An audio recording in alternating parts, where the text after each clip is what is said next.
নমস্কার, আমি ইন্দ্রনীল চক্রবর্তী। আপনাদেরকে welcome to my YouTube channel. Annapurna ভাণ্ডার নিয়ে বর্তমানে সরকারের তরফ থেকে অনেকগুলো নতুন নিয়ম কিন্তু এসেছে। এই নিয়মের আওতায় যদি আপনি থাকেন তবেই কিন্তু আগস্টের 17 তারিখে আপনি অন্নপূর্ণা ভাণ্ডারের 3,000 টাকা আপনার ব্যাংক অ্যাকাউন্টে পাবেন এবং আগামী মাসগুলো থেকে আপনি কিন্তু এই টাকাটি পেতে চলেছেন। আর যদি এই নিয়মের আওতায় আপনি না থাকেন তাহলে কিন্তু আপনাকে অন্নপূর্ণা ভাণ্ডারের যে তালিকা আছে সেই তালিকা থেকে বাতিল করা হবে। এই ভিডিওর মধ্যে সেই নিয়মগুলোকে আমরা জানার চেষ্টা করব। সাথে যদি আপনি এই নিয়মের আওতায় না থাকেন তাহলে কি করবেন সেটাও ভিডিওর লাস্টে বলবো। সবার প্রথমে আপনি আমাদের এই চ্যানেলটিকে সাবস্ক্রাইব করবেন এরকম অথেন্টিক ইনফরমেশন সবার আগে সঠিকভাবে পাওয়ার জন্য। আর এই ভিডিওটিকে প্রচুর পরিমাণে শেয়ার করবেন আপনার ফ্রেন্ড সার্কেলের সবার কাছে, যাতে সবার কাছে সঠিক ইনফরমেশন পৌঁছে যায়। আর ভিডিওর মধ্যে লাইক করবেন এবং আপনার মতামত কি আছে তা কমেন্ট বক্সে কিন্তু কমেন্ট করে জানাবেন। গতকাল রাজ্যের মুখ্যমন্ত্রী শুভেন্দু অধিকারী বৈঠকের মাধ্যমে অন্নপূর্ণা ভাণ্ডারের নতুন কয়েকটি শর্ত কিন্তু ঘোষণা করেছে, যে শর্তের মাধ্যমে আগামী 17 আগস্ট থেকে প্রত্যেক প্রাপ্য যারা অধিকারী আছে অন্নপূর্ণা ভাণ্ডারে তারা কিন্তু তাদের ব্যাংক অ্যাকাউন্টে 3,000 টাকা পেতে চলেছে। নাম্বার 1 শর্ত হলো, আবেদনকারী যে মহিলা হবে তার নিজের ইনকাম মাসে যেন 10,000 টাকার উপরে না হয়। ভালোভাবে শুনবেন, আবেদনকারী যিনি মহিলা তার মাসিক ইনকাম যেন 10,000 টাকার উপরে যেন না হয় এবং আবেদনকারী মহিলার পরিবার অর্থাৎ আপনার হাজবেন্ড, আপনার ছেলে, আপনার মেয়ে সবাইকে মিলিয়ে আপনার পরিবারের ইয়ারলি ইনকাম যেন 12 লক্ষ টাকার উপরে না হয়।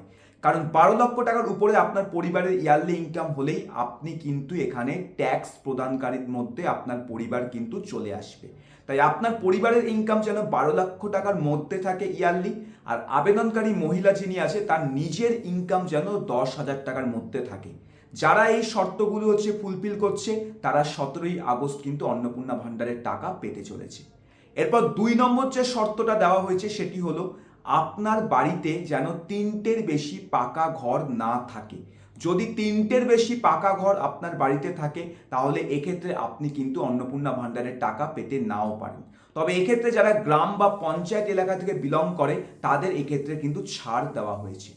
3 নম্বর যে শর্ত অন্নপূর্ণা ভাণ্ডারের আগস্ট মাসের কিস্তির জন্য দেওয়া হয়েছে সেটি হলো, আপনি যদি অলরেডি কোনো সরকারি প্রকল্প থেকে আর্থিক সহায়তা পান, যেমন ধরুন আপনি বিধবা ভাতা পাচ্ছেন, বার্ধক্য ভাতা পাচ্ছেন, সেক্ষেত্রে আপনি যদি অন্নপূর্ণা ভাণ্ডারের টাকা পেয়েও থাকেন গত মাসে, এই মাসে কিন্তু আপনি পাবেন না।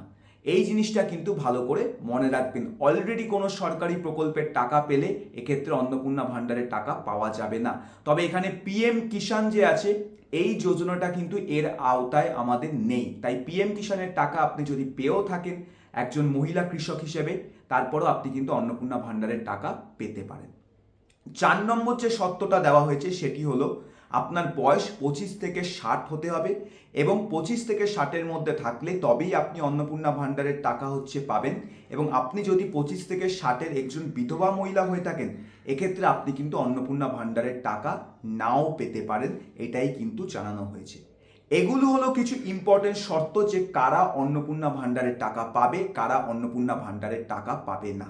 আর আরও একটা মোস্ট ইম্পর্টেন্ট বিষয়, যারা যারা জুলাই 10 তারিখের মধ্যে অন্নপূর্ণা ভাণ্ডারের জন্য আবেদন করেছিল তাদের অলরেডি কিন্তু ভেরিফিকেশন এখানে কমপ্লিট হয়ে গেছে। তাই আপনি যদি জুলাই 10-এর আগে যদি অন্নপূর্ণা ভাণ্ডারের অ্যাপ্লিকেশন ফর্ম ফিল আপ করে থাকেন সেক্ষেত্রে আপনার কিন্তু আগস্টের 17 তারিখ টাকা ঢুকে যাবে। আর যারা যারা জুলাইয়ের পরে অন্নপূর্ণা ভাণ্ডারের আবেদন ফর্ম ফিল আপ করেছিলেন সেক্ষেত্রে হয়তো তাদের টাকা এই আগস্ট মাসে নাও আসতে পারে, কারণ তাদের ভেরিফিকেশন এখনও অবধি সূত্র মারফত আমরা যা জানতে পেরেছি বাকি আছে। এখন যদি 17 আগস্ট আপনার ব্যাংকে টাকা না আসে তাহলে কি করবেন? আপনি 18 তারিখ 19 তারিখ অবধি ওয়েট করবেন। তারপরে যদি আপনার ব্যাংকে টাকা না আসে সেক্ষেত্রে আপনি আপনার নিয়ারেস্ট যে মিউনিসিপ্যালিটি আছে, নিয়ারেস্ট যে বিডিও অফিস আছে অথবা নিয়ারেস্ট যে গ্রাম পঞ্চায়েত অফিস আছে সেখানে আপনি আপনার সমস্ত ভ্যালিড ডকুমেন্টস, আপনার অ্যাপ্লিকেশন ফর্ম যে আছে অন্নপূর্ণা ভাণ্ডারের সেটি নিয়ে পৌঁছে যাবেন এবং জিজ্ঞাসা করবেন সবার আগে আপনার ভেরিফিকেশান কি পেন্ডিংয়ে আছে না অ্যাপ্রুভড আছে। যদি ভেরিফিকেশানটা আপনার অ্যাপ্রুভ হয়ে যায় তাহলে তো খুবই ভালো ব্যাপার। যদি পেন্ডিংয়ে থাকে তাহলে কোন কারণে পেন্ডিং আছে, যদি রিজেক্ট হয়ে যায় কোন কারণে রিজেক্ট হয়েছে, সেটা কিন্তু একমাত্র পৌরসভা বা মিউনিসিপ্যালিটি থেকেই আপনাকে সঠিক ইনফরমেশান কিন্তু দিতে পারবে। সেই ইনফরমেশান অনুযায়ী আপনি কিন্তু আপনার দেখবেন কোন জায়গায় ভুল হয়েছে যার জন্য আপনার হচ্ছে এখানে আমাদের ভেরিফিকেশান রিজেক্ট হয়ে গেছে। তো এটাই ছিল বেসিক্যালি আজকের আমাদের আপডেট। এরপর আরও কোনো রকমের আপডেট পেলে আমি আপনাদের জন্য ভিডিও বানিয়ে আমি আপনাদেরকে প্রোভাইড করব। তার জন্য অবশ্যই চ্যানেলটিকে সাবস্ক্রাইব করে পাশে থাকা বেল আইকনটিকে প্রেস করে দেবেন।